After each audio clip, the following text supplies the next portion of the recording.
بسم اللہ الرحمن الرحیم وبہ نستعین السلام علیکم ورحمۃ اللہ وبرکاتہ۔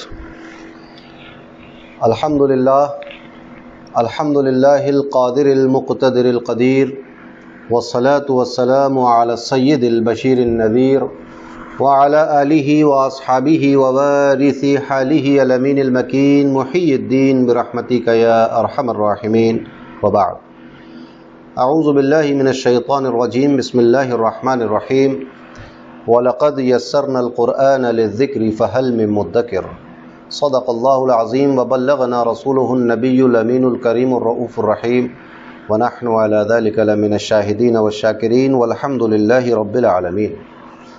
قال اللہ تبارک وتعالی مخبرا وآمرا تکریما لحق نبیہ وتعظیما، ان اللہ وملائکتہ یصلون علی النبی یا ایہا الذین آمنوا صلوا علیہ وسلموا تسلیما۔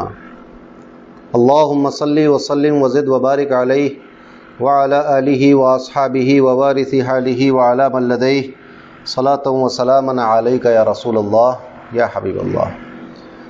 اللہ تبارک و تعالیٰ کا فضل و احسان کہ اس نے ہمیں اور آپ کو اس مقدس کتاب کو پڑھنے اور سمجھنے کی توفیق عطا فرمائی۔ اللہ تبارک و تعالیٰ سے دعا ہے کہ اس کتاب کا صحیح فہم اور اس پر عمل کرنے کی توفیق عطا فرمائے، آمین یا رب العالمین۔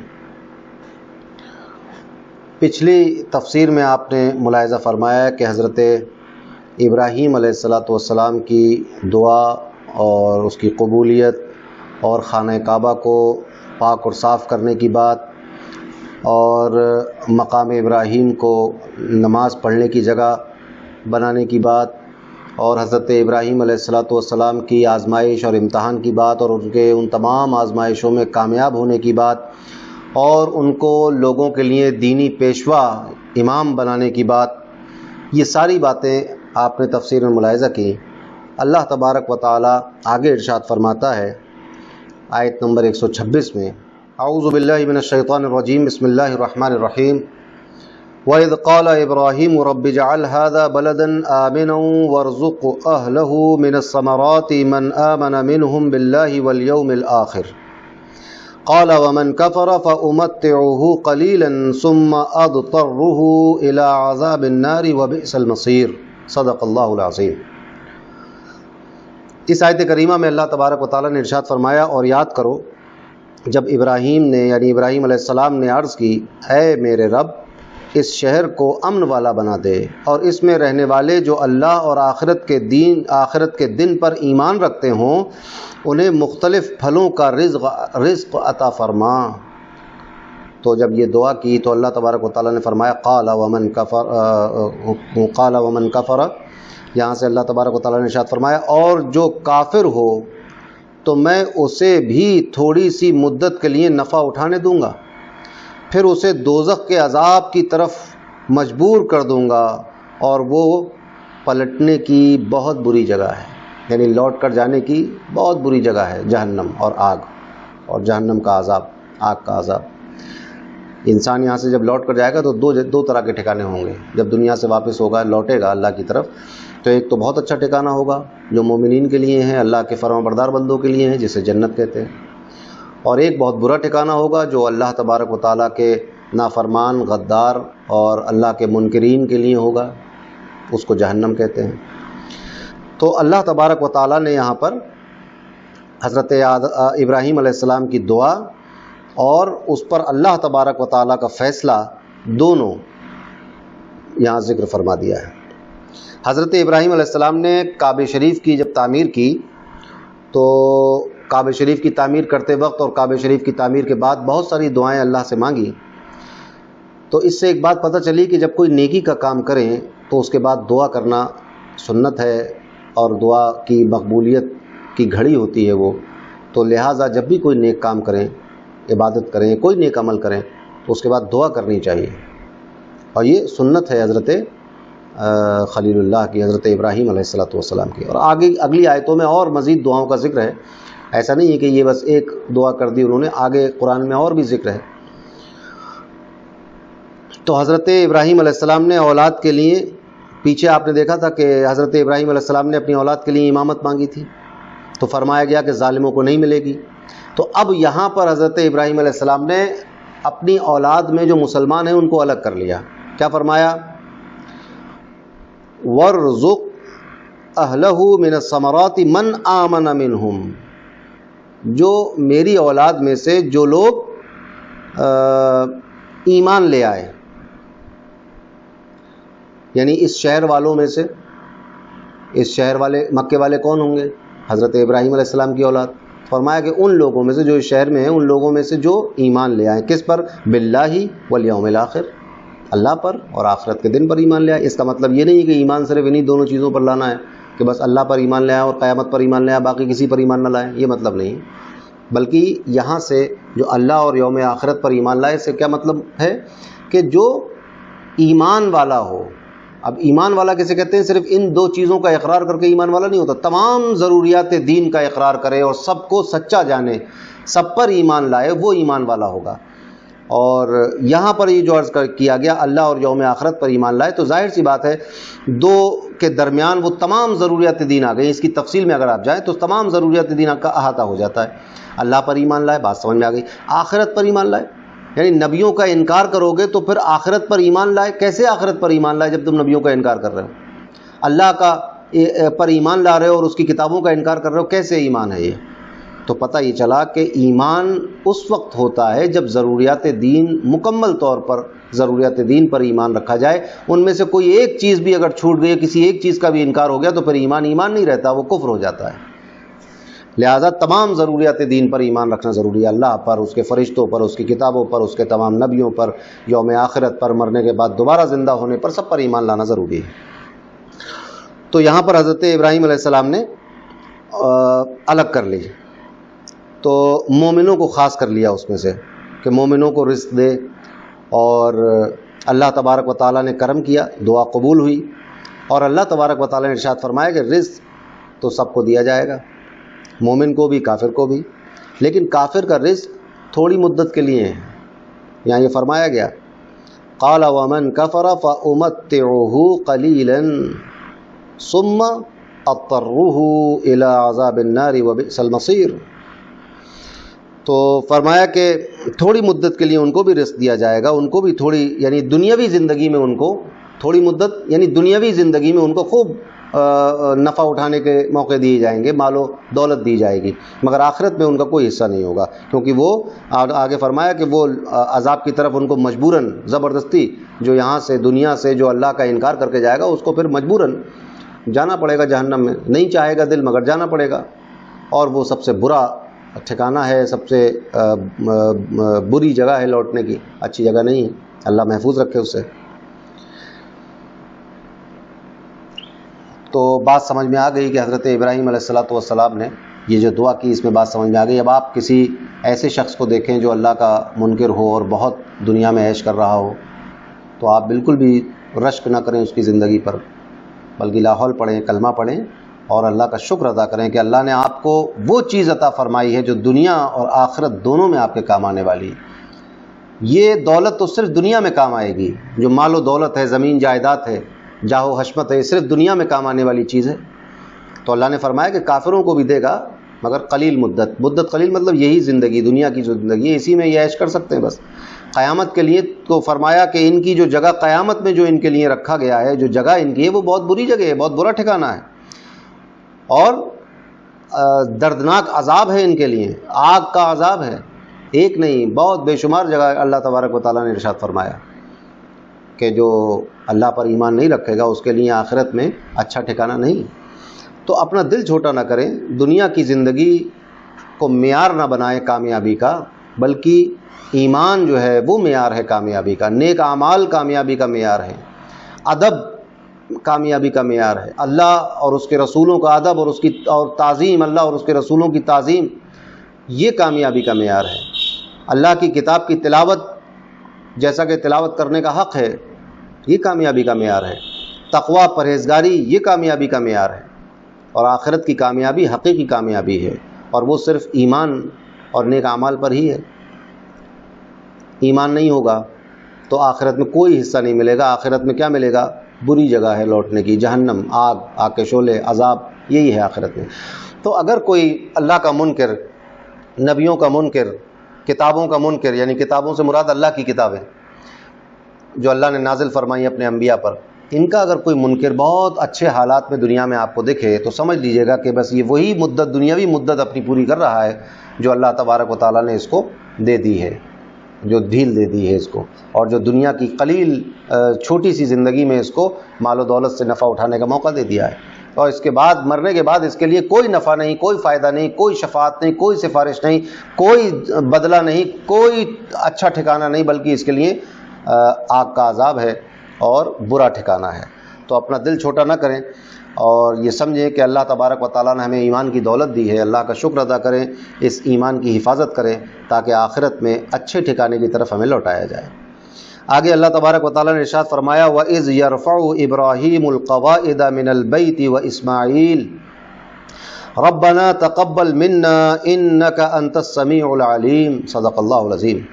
فرمایا اور جب ابراہیم اور اسماعیل اس گھر کی بنیادیں بلند کر رہے تھے، یعنی خانہ کعبہ کی بنیادیں بلند کر رہے تھے، یہ دعا کرتے ہوئے اے ہمارے رب ہم سے قبول فرما، یہ جو ہم نے کیا ہے مولا اس کو قبول فرما، بے شک تو ہی سننے والا جاننے والا ہے۔ کیا قبول فرما؟ یہ جو کعبہ شریف کی تعمیر جو کی اس کو اللہ تعالیٰ قبول فرمایا۔ پتہ چلا کہ مسجد کی تعمیر کرنا یہ ایک اچھا کام ہے، نبیوں کی سنت ہے اور یہ ایک نیک کام ہے، اور کوئی بھی نیک کام آدمی کرے تو یہ دعا کرے مولا اس کام کو قبول فرما لے۔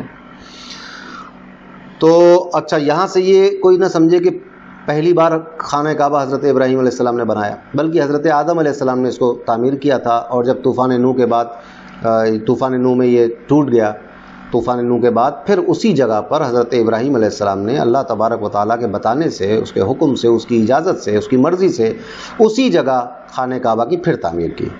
اس کی ایک تاریخ ہے، کئی بار خانہ کعبہ کی تعمیر ہوئی ہے، وہ ہمارا ابھی ٹاپک نہیں ہے، وہ ایک الگ تاریخ ہے، الگ واقعہ ہے اور الگ ٹاپک ہے۔ تو کبھی انشاءاللہ خانہ کعبہ کے تعلق سے کوئی لیکچر ہوا تو انشاءاللہ اس میں میں تفصیل سے بیان کروں گا۔ بیت المقدس کی تعمیر اور خانہ کعبہ کی تعمیر، ان دونوں مسجدوں کو ملا کر ایک ٹاپک بنا سکتے ہیں اور انشاءاللہ اس پر گفتگو ہو سکتی ہے۔ تو پہلی بار تو خانہ کعبہ حضرت آدم نے بنایا، اور اس کے بعد حضرت ابراہیم علیہ السلام نے طوفان نوح کے بعد، کیونکہ وہ ٹوٹ گیا اور سب طوفان نوح میں سب چیزیں ختم ہو گئی تھیں، تو پھر حضرت ابراہیم علیہ السلام نے حضرت اسماعیل علیہ السلام کو اپنے ساتھ لے کر یہ خانہ کعبہ کی تعمیر کی۔ یہ تعمیر خاص، اس میں کوئی دوسرا شامل نہیں ہے غیر نبی، خاص حضرت ابراہیم علیہ السلام کے ہاتھ سے ہوئی، اور خانہ کعبہ کی تعمیر کے لیے جو پتھر وغیرہ اٹھا کر لانے کی ذمہ داری یا ڈیوٹی تھی وہ حضرت اسماعیل علیہ السلام کو میسر آئی۔ آپ وہاں پتھر اٹھا کے لاتے تھے، حضرت ابراہیم علیہ السلام اپنے مبارک ہاتھوں سے خانہ کعبہ کی تعمیر کرتے، یعنی پتھروں کو رکھتے، دیوار کی شکل میں دیوار بنتی تھی۔ تو دونوں انبیاء کرام نے، دونوں حضرات نے اس وقت یہ دعا کی جب خانہ کعبہ بن رہا تھا، بناتے ہوئے یا مکمل کرنے کے بعد، مگر اسی وقت خانہ کعبہ کی تعمیر کے وقت، یا رب ہماری یہ خدمت قبول فرما لے، اور یہ فرمایا کہ مولا تو قبول فرما لے، بے شک تو ہی سننے والا جاننے والا ہے، یعنی اللہ ہماری ہر چیز، ہر بات کو سنتا ہے، اور اللہ ہماری ہر چیز کو جانتا ہے۔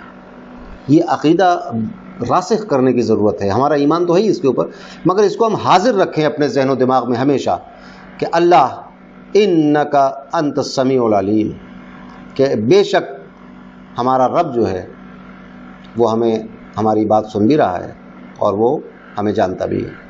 یہ راسخ ہو جائے، یعنی حاضر رہے ہمارے ذہن میں ہر وقت، ہماری فکر و خیال میں یہ چیز حاضر رہنی چاہیے۔ یہ جو ایمان ہے ہمارا اس بات پر کہ اللہ دیکھ رہا ہے، اللہ سن رہا ہے، اللہ ہمیں جانتا ہے، یہ اگر ہر وقت ہمارے پیش نظر رہے تو پھر گناہوں سے پرہیز کرنے میں اور نیکیوں پر کثرت کرنے میں، نیک عمل کرنے میں بہت مدد ملتی ہے اور حوصلہ بنتا ہے۔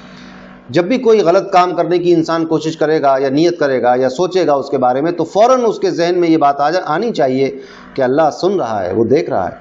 اب یہاں سے ایک بات سمجھ میں آ گئی کہ اللہ سنتا بھی ہے، دیکھتا بھی ہے۔ تو اب ہم اگر کوئی غلط کام کر رہے ہیں خاموش رہ کر تو ابھی اس کے علم میں ہے، اور اگر چھپ کر بول کر کوئی کام کر رہے ہیں، اکیلے میں بول رہے ہیں کسی کو گالی دے رہے ہیں اکیلے میں، کسی کی توہین کر رہے ہیں اکیلے میں، کسی نبی کی توہین و گستاخی اکیلے بند کمرے میں کر رہے ہیں، اللہ تو سن رہا ہے نا. یا اپنے مزاج کے، اپنے ہم خیال، اپنے دوستوں میں بیٹھ کر کسی کی برائی کر رہے ہیں، جو وہ لوگ آگے کسی کو نہیں بتائیں گے کیونکہ وہ آپ کے دوست ہیں. وہ آگے نہیں بتائیں گے کسی کو کہ آپ نے کیا گالی دے دی اور کیا برا کہہ دیا کسی کو، مگر چونکہ اللہ سن رہا ہے خود، اس کو کسی کی حاجت نہیں ہے کسی واسطے وسیلے کی، وہ تو خود سن رہا ہے. تو یہ چیز اگر ہمارے پیش نظر رہے تو ہمیں اپنی اصلاح کرنے میں بہت آسانی ہوگی. اور اولیاء کرام اور صوفیاء اعظام نے یہی تو کیا ہے. وہ ہر لمحہ، ہر لحظہ، ہر وقت اس بات کو اپنے مد نظر رکھتے ہیں کہ ہمارا رب ہمیں دیکھ بھی رہا ہے، ہمارا رب ہمیں سن بھی رہا ہے، ہمارا رب ہمیں جانتا بھی ہے. اسی لیے صوفیاء بے خوف ہوتے ہیں. اللہ نے فرمایا نا کہ اللہ کے ولیوں کو کوئی ڈر نہیں ہوتا، کوئی ملال نہیں ہوتا. الا ان اولیاء اللہ لا خوف علیہم ولا هم یحزنون. اپنے دوستوں کی، اپنے نیک بندوں کی، برگزیدہ بندوں کی یہ اللہ نے صفت بیان کی. صوفیہ بیان کرتے ہیں، صوفیہ یہ تعلیم دیتے ہیں کہ اللہ تبارک و تعالیٰ، آپ نے سنا ہوگا اللہ تبارک و تعالیٰ ہر جگہ موجود ہے. یہ ہے اس کی موجودگی کہ وہ ہر حال میں سنتا ہے، ہر حال میں دیکھتا ہے.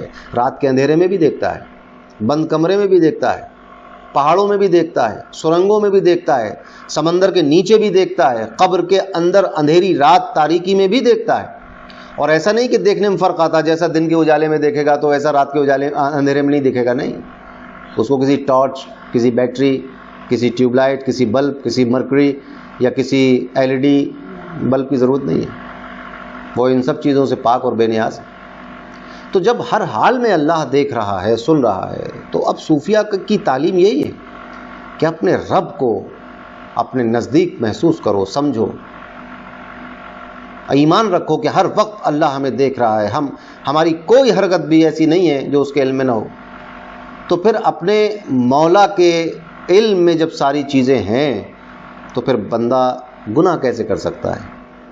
تو صوفیہ کا طریقہ کار یہی تھا، وہ یہی تعلیم دیا کرتے تھے. وہ ایسا تھوڑی کوئی گھول کے پلا دیتے تھے کسی کو کہ شرابی آیا اور ان کے پاس بیٹھا اور انہوں نے کچھ گھول کے پلایا تو شراب چھوٹ گئی. چور آیا اور اس کو کچھ گھول کے پلا دیا تو چوری چھوڑ دی. سود خور آیا تو کچھ پڑھ کے پھونک دیا تو سود. یہ کیا ہے؟ صوفیہ کی تعلیم یہ تھی.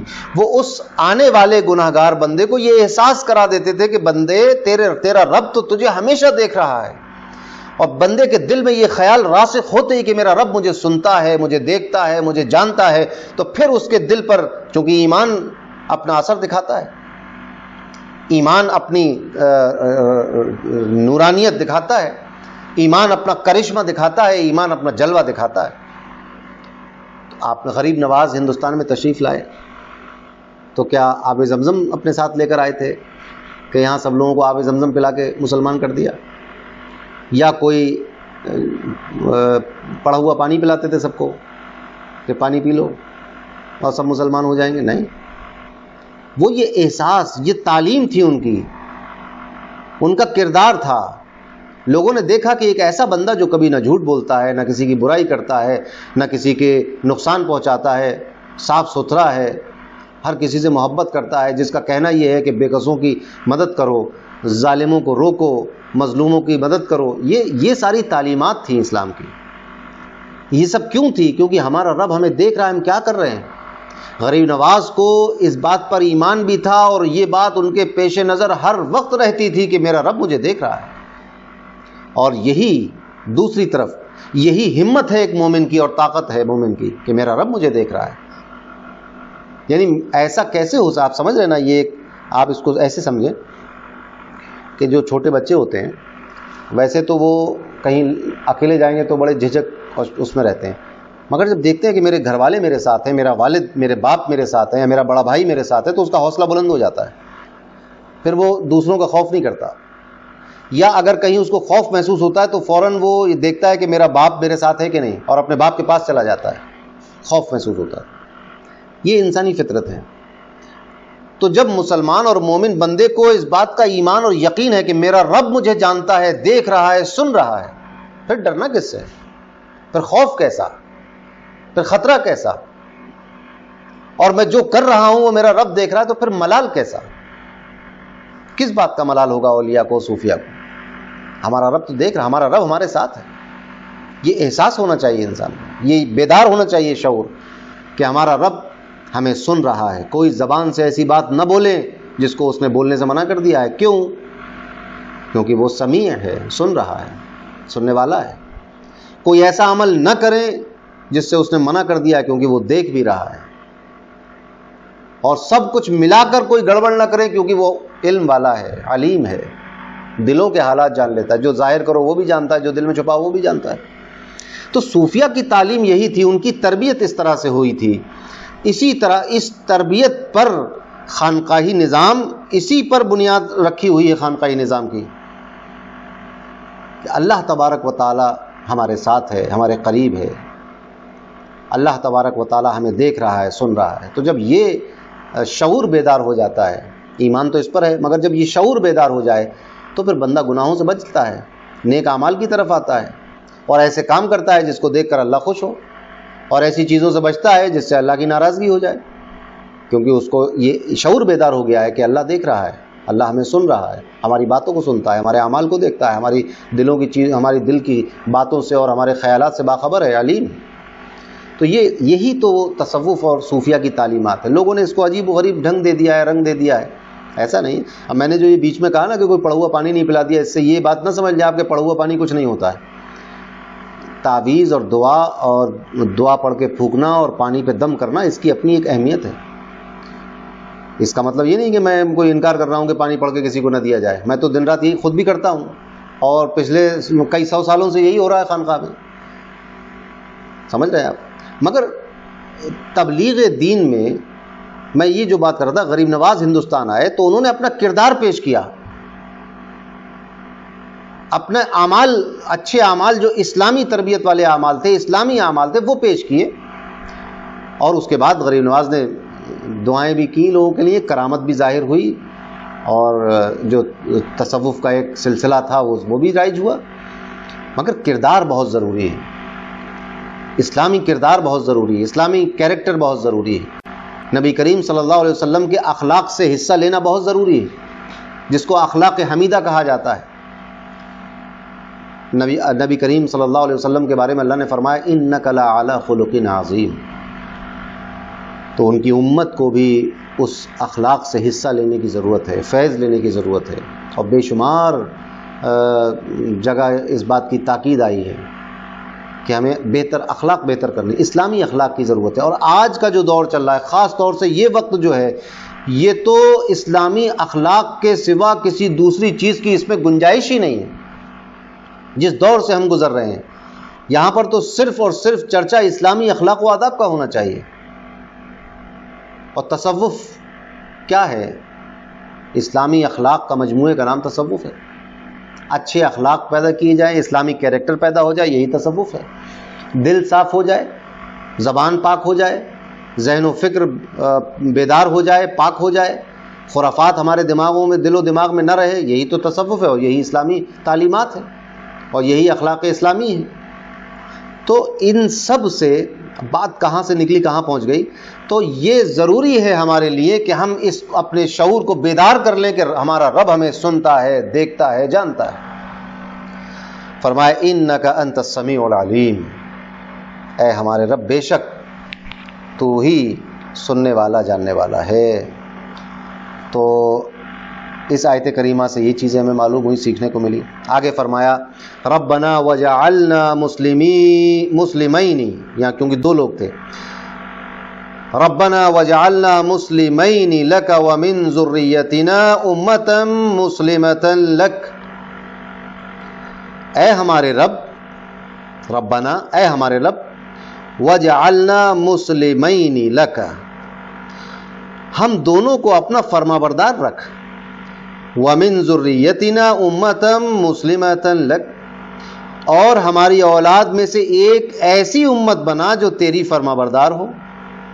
وَأَرِنَا مَنَاسِكَنَا وَتُبْ عَلَيْنَا إِنَّكَ أَنْتَ التَّوَّابُ الرَّحِيمُ.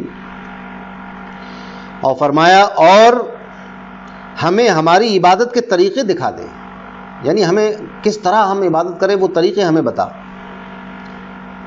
اور ہم پر اپنی رحمت کے ساتھ رجوع فرما، وتب علینا. پچھلے دروس میں کسی درس میں نے بتایا تھا کہ توبہ کی جب نسبت اللہ کی طرف ہوتی ہے تو وہاں توبہ کرنا نہیں ہوتا، بلکہ رحمت سے اپنی بندوں کی طرف رجوع کرنا، یعنی رحمت کا معاملہ کرنا اپنے بندوں کے ساتھ، یہ مطلب ہوتا ہے.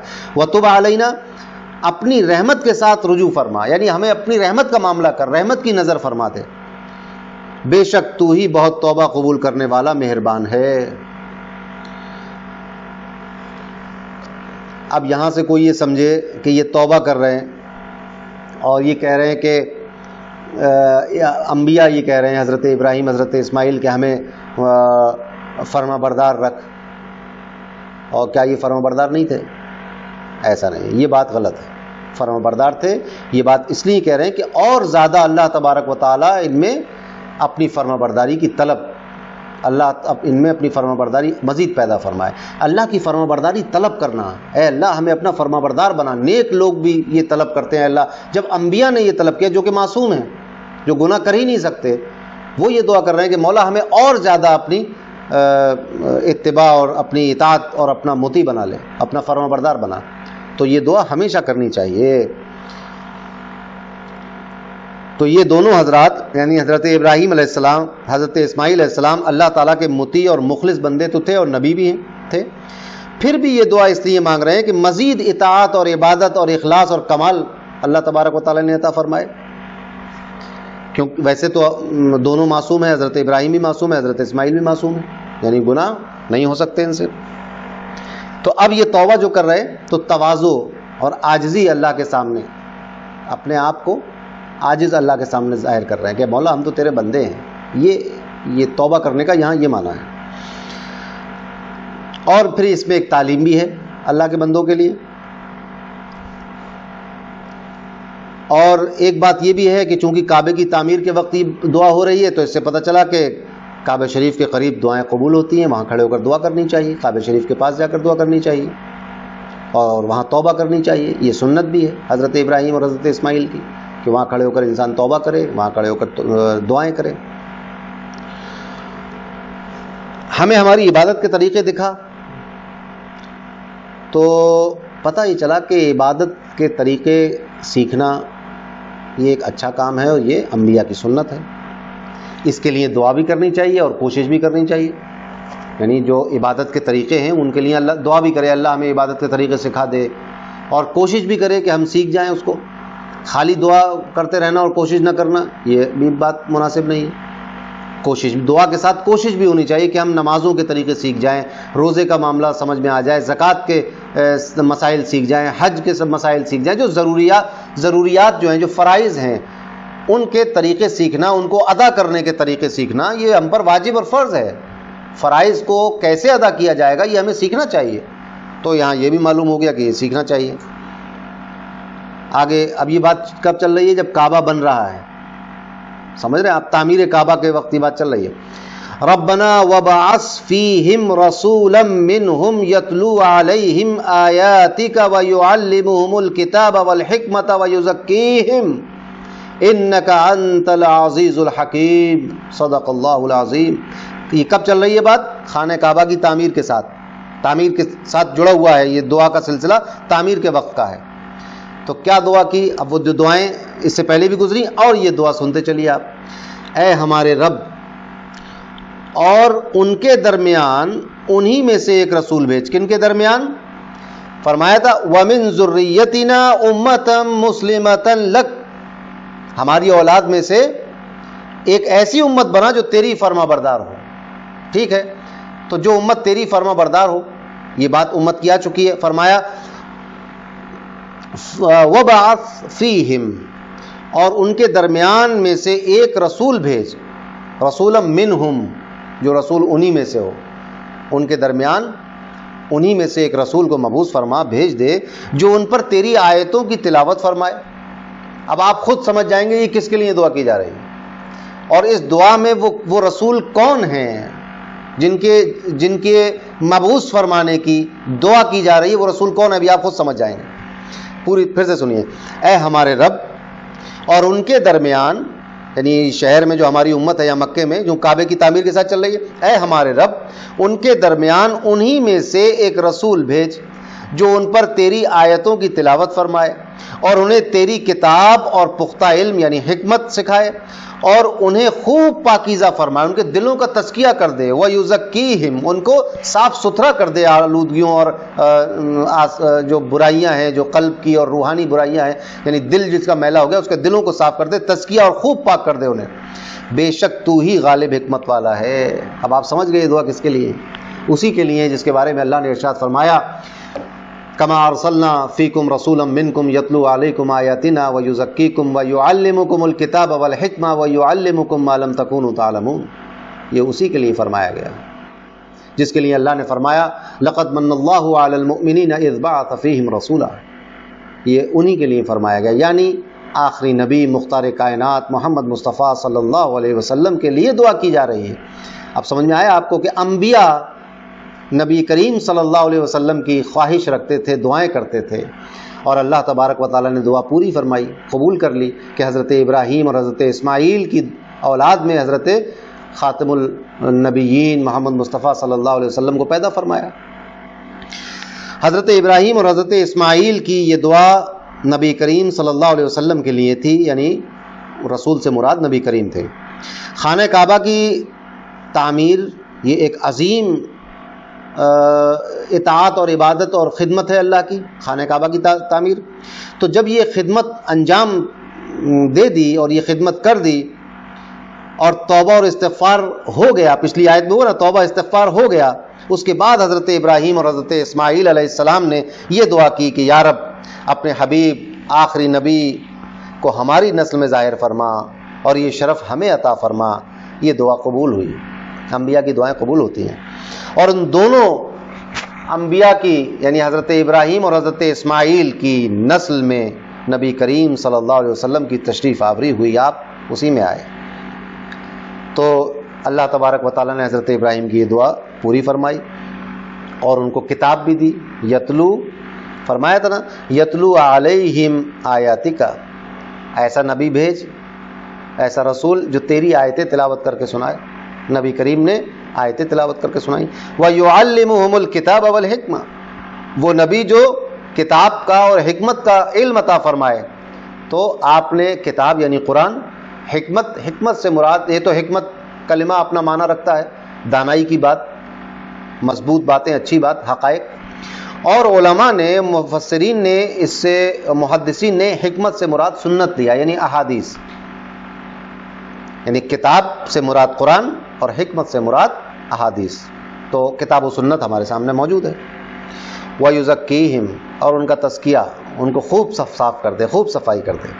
إِنَّكَ أَنْتَ الْعَزِيزُ الْحَكِيمُ، بے شک تو ہی غالب حکمت والا ہے۔ اللہ تعالیٰ غالب ہے، حکمت والا ہے، غالب حکمت والا ہے۔ اس نے ایسا کر بھی دیا، بھیج دیا وہ رسول جس نے آیتوں کی تلاوت بھی کی، قرآن کا علم بھی دیا، حدیث بھی دی، اور دل بھی صاف کیے اور خوب پاک و صاف کیا۔ اب یہاں یہ بات سمجھ میں آ گئی، دیکھیے یہاں سے صحابہ کرام کی عظمت بھی سمجھ میں آئی۔ کس نے کس کا تزکیہ کیا؟ سب سے پہلی جماعت کون ہے جس کا نبی کریم نے تزکیہ کیا؟ آج کا انسان کہتا ہے، صحابہ کرام پر طعن کرتا ہے، برا بھلا کہتا ہے، ان پر اعتراض کرتا ہے، یہ کس دور میں جی رہے ہو تم؟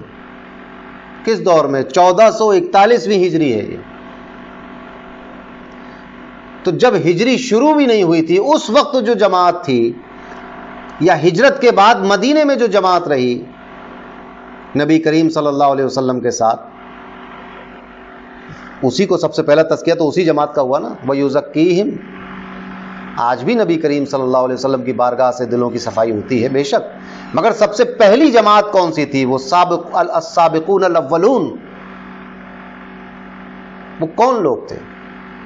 سیدنا صدیق اکبر، مولا علی مشکل کشا، حضرت ام المومنین خدیجۃ الکبریٰ، عثمان غنی، فاروق اعظم، یہ کون لوگ ہیں؟ یہ صحابی ہیں رسول اللہ کے صلی اللہ علیہ وسلم۔ اور پھر وہ تمام صحابی نبی کریم کے اس ظاہری حیات سے پردہ فرمانے تک، اعلان نبوت سے پردہ فرمانے تک جتنے بھی اصحاب رسول ہیں سب کے سب اسی جماعت میں آتے ہیں، جو پہلی جماعت ہے، جو پہلا طبقہ ہے مسلمانوں کا، جس کا تزکیہ نبی نے کیا، جس کو کتاب کا علم نبی نے دیا، براہ راست نبی کریم نے دیا، جن کو حکمت و دانائی اور سنت اور حدیث کی دولت سے نوازا، وہ پہلا طبقہ جس کو بلا واسطہ نبی کریم نے نوازا ہو، وہ صحابہ اکرام کا طبقہ ہے۔ اسی لیے وہ تمام دنیا میں سب پر شرف رکھنے والی جماعت اور طبقہ صحابہ کا طبقہ ہے، جو غیر صحابی پر ہر طرح سے افضل ہے۔ صحابیت ایسا شرف ہے کہ جس کے مقابلے میں کوئی دوسری فضیلت نہیں ہے اس امت میں۔ اس امت میں سب سے بڑی فضیلت اس امت میں یہ ہے کہ اس امت کا کوئی شخص صحابی ہے۔ اور پھر صحابیوں کے اپنے مراتب ہیں، وہ بات ٹھیک ہے، مگر وہ سب مل کر ایک جماعت ہے، اور ان سے ان کا غیر یعنی غیر صحابی اس جماعت کے کسی ایک فرد کے برابر نہیں ہو سکتا، افضلیت میں، فضیلت میں، بزرگی میں۔ اللہ کے نزدیک ایسا نہیں، دنیا میں اللہ کے نزدیک غیر صحابی صحابی کے برابر نہیں ہو سکتا۔ ہاں، عمر کسی کی زیادہ ہو سکتی ہے، مالدار ہو سکتا ہے، علم زیادہ ہو سکتا ہے، فقیہ بڑا ہو سکتا ہے، مگر فضیلت جو صحابیت کی ہے وہ غیر صحابی کو کچھ بھی کر لے وہ نہیں ہوتی، یہ بات بالکل صاف ہے۔ تو صحابہ کے اوپر لعن طعن کرنا، ان کو برا بھلا کہنا کتنی بری بات ہے کہ ایسی جماعت کے ایک فرد کو آپ برا کہہ رہے ہیں جس کو بغیر کسی واسطے کے نبی کریم سے نسبت ہے، اور آپ کا دیدار کیا، آپ سے تعلیم لی، قرآن کا علم لیا، حدیث کا علم لیا، تزکیہ ہوا اس کا نبی کریم کی بارگاہ سے۔ ایسے شخص کو ہم برا بھلا نہیں کہہ سکتے، اللہ محفوظ رکھے۔ اور ظاہر سی بات ہے کہ اس میں جب نبی کریم سکھاتے ہیں کتاب کا علم، تو پتہ چلا کہ کتاب خود بخود نہیں سیکھنے والی چیز نہیں ہے، یہ قرآن جو ہے یہ خود بخود سیکھنے والی چیز نہیں ہے، کوئی سکھانے والا ہونا چاہیے۔ تفسیر پڑھیے، الرحمن علم القرآن، یہ قرآن اللہ نے نبی کریم کو سکھایا اور پڑھایا اور عطا فرمایا، اور نبی کریم نے اپنے اصحاب کو، اور پھر انہوں نے تابعین کو، اور پھر انہوں نے تبع تابعین کو، ایک سلسلہ ہے تفسیر کا۔ تو اب کوئی شخص یہ کہے کہ میں بس قرآن اٹھا لوں ہاتھ میں اور ڈکشنری دیکھ کر میں پورا قرآن کے تمام معانی اور معارف اور اس کے اسرار جان لوں گا، وہ دھوکہ دے رہا ہے۔ ایسا نہیں ہے، اس کے لیے ایک سلسلہ چاہیے، اور سب سے بڑی معاون اور مددگار جو چیز ہے قرآن کو سمجھنے میں وہ ہے حدیث، سنت نبوی، احادیث کریمہ، نبی کریم صلی اللہ علیہ وسلم کے اقوال، اعمال، افعال، وہ قرآن کو سمجھنے میں سب سے جو پہلا قرآن کے بعد سب سے پہلا مصدر تفسیر کا وہ نبی کریم صلی اللہ علیہ وسلم کی ذات اور ان کی حیات اور ان کی گفتگو اور ان کی زندگی ہے۔ اور نبی کریم سے پہلے قرآن کا سب سے پہلا مصدر قرآن کی تفسیر کا خود قرآن ہے، اور اس کے بعد پھر نبی کریم کی سنت ہے، اور اس کے بعد اقوال صحابہ ہے۔ اور قرآن کے علاوہ اگر آپ دیکھیں تو سب سے پہلا نمبر سنت رسول کا ہے قرآن کی تفسیر کرنے کے مصادر میں سے، یہاں سے قرآن کی تفسیر ہوگی۔ تو سنتوں کا انکار کر کے ایک طبقہ ایسا بھی ہے جو احادیث کا انکار کرتا ہے، تو جب احادیث کا انکار کر دیا تو قرآن کہاں بچا تمہارے پاس؟ کیا سمجھے قرآن سے آپ؟ کوئی 5 آیتیں قرآن کی بغیر سنت کے آپ ذرا ڈھنگ سے سمجھ کے دکھائیے۔ تو بغیر سنت کے قرآن کو مکمل طور پہ سمجھ لینے کا دعویٰ کرنے والا یقیناً جھوٹا ہے۔ اسی لیے کہا جاتا ہے کہ قرآن کریم کو میں تفسیر کرتے وقت بہت احتیاط کی ضرورت ہے، ہر کسی کے بس کا کام نہیں ہے، ذرا سی دیر میں جو ہے وہ پتہ چلا کہ بات کہاں سے کہاں پہنچ گئی، لہٰذا بہت احتیاط کی ضرورت ہے۔ شیوخ کتابوں اور شیوخ اور علماء کی بارگاہ سے فیض حاصل کرتے ہوئے، اللہ سے مدد طلب کرتے ہوئے، رسول اللہ سے امداد طلب کرتے ہوئے ہی یہ کام ہوتے ہیں۔ ایسے اٹھا کر ڈکشنری اٹھا کر اور انٹرنیٹ پہ سرچ کر کے آپ قرآن کی تفسیر نہیں کر سکتے، اور نہیں کرنا چاہیے، ایسا نہیں کرنا چاہیے۔